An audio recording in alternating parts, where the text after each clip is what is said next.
Welcome to the Box Score Sports Podcast.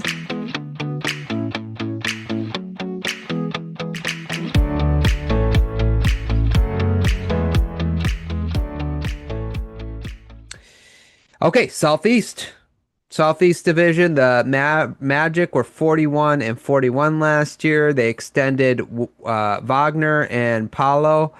They added Bain and Tyus Jones. They lost Anthony, KCP, and Harris. They drafted Richardson. How we feeling about the Magic? Magic got to be a buy. Yeah. They got 41 wins, and Wagner and Banchero missed good chunks of the season with oblique injuries. And I think Bain just gives them a little better KCP. I shouldn't say more than a little better, at least shooting wise and age wise. So I think regular season, it has to be a buy. I think they can compete for a top 3 or 4 seed. Wouldn't be surprised even if they, got pretty high up there. But you got to buy at this. Still have questions playoff wise, especially if Wagner can't shoot or Banchero can't shoot in a playoff setting. But going into next year, coming off of a 41 season, I would buy. Yeah, I would buy as well. I think, like you said, I think they won't be as injured, hopefully. But Bain and even Tyus Jones, he's a good shooter, so they get shooting around that defensive team that they had last year.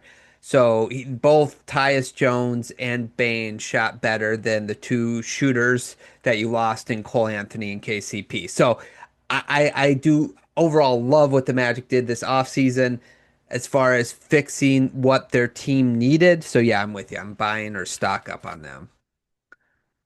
Uh Miami Heat. 37-45. They extended no one. They added Norman Powell, Davion Mitchell, Fontecchio. They lost Anderson, Love, and Robinson. They draft. Oh man, I practice this name. Kasparius? Yeah, That I think that's Kasparius, right? yeah, I think so. Okay. Well, again, English just not my first language. So what are we thinking about the Heat? This is a tough one. Getting Norman Powell basically for nothing, nothing is good. I guess I would slightly buy Okay. Miami. I do think there's a chance they could win a few more games. Um, but I think I think the East is going to be like that. The 4 through 10 in the East is going to kind of be like the West last year, where it was just like a lot of teams within a few wins and losses. But I do think they have the chance to be slightly better with Powell. Um, but I wouldn't. It would be the slightest of buy. That's fair. I did stock hold. I think overall I like the moves they made, but I just kind of want to see how it comes together. For example, like Hero and Powell being on the court at the same time. I like Mitchell being sort of a defensive guy, guard they can go to, which is nice. So overall, I guess I don't mind the people they lost to. But I'm gonna hold because I kind of want to see how that fits together. And also, again, they're kind of missing that one like powerhouse on that team. Like that one guy that gets you excited, and they don't have that on their team right now. I don't. I think they'll probably be around 40 wins again last year. I mean next year though. So I'm gonna go hold. I'm gonna hold stock. Yeah, I think they're one of those. They might slightly go back to that. Are they a little scary? But then if they're going to be 7, 8 seed, they're probably not going to put all that much of a scare into one of the top 3 teams. Yeah, sure. That's true. Yeah. Hawks, 40 and 42 last year. They extended, no one added. Kennard, Nikhil Alexander Walker, and Christoph Porzingis. They lost some notable ones. Capella, Levertman, and uh, Nance Jr. Drafted no one of note. How we feeling about them? I think the Hawks are a buy. Again, Yeah, I'm 42 with you. wins. I think they're with the Magic, one of these teams that I think you could put into the 3, 4, 5 seed with upside to go higher, depending on how it all clicks together. But they put a really good team around Trey. So if Trey Young can kind of get some of his shooting back and Jalen Johnson can stay healthy, I think they have the makings of one of those again. Really good. I think they have more of an upside than Orlando from the aspect of offensively and shooting, but they also have Trey Young, who the size on Yeah. defense can kind of come into play. But I would buy the Hawks going in next year. Yeah, I'm thinking like right now, if we were doing like a season preview, this would be like one of my teams that I'd be like, watch out for them. Like in the Eastern Conference, like just watch out for them. I like how they build around Trey Young. Very long, athletic type guys all around him. He will be the only like person on defense you can attack, but they might have ways to help hide that, especially through the season, but maybe they can figure something out during the playoffs. So yeah, I'm buying stock on the Hawks as well.